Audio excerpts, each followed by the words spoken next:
негизи көз карандысыз болушу керек депутаттар, парламент. Негизги өнүккөн өлкөлөрдө депутат деген бул ким? Бул элдин өкүлү.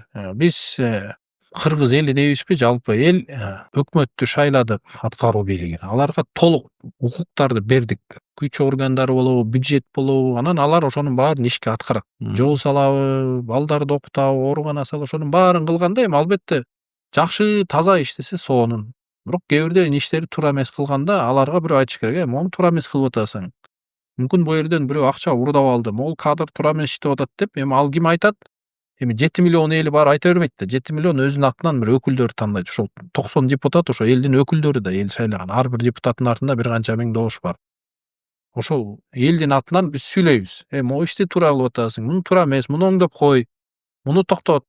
Ошон үчүн биз чындыгында ачык ар бир маселени айтканга укугубуз болуш керек. Ал айткан сөздөр үчүн мыйзамда деле биз жазып турат, бизге эч кандай эч ким эчтеке куугунду кыла албайт, биз жоопкерчиликти албайбыз. Анткени биз элдин атынан ошо көйгөйдү айтып атабыз. Парламент деген сөз өзү негизи парле деген, бул французчадан сүйлө деген сөз. То есть депутатты негизги иши бул сүйлөө, элдин атынан сүйлөп көйгөйлөрдү көтөрүү.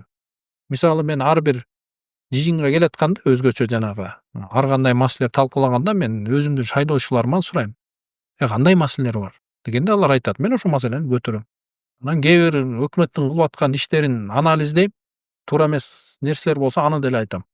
Ал кээ бир нерселер бийликке жагат, кээ бирлер жакпайт.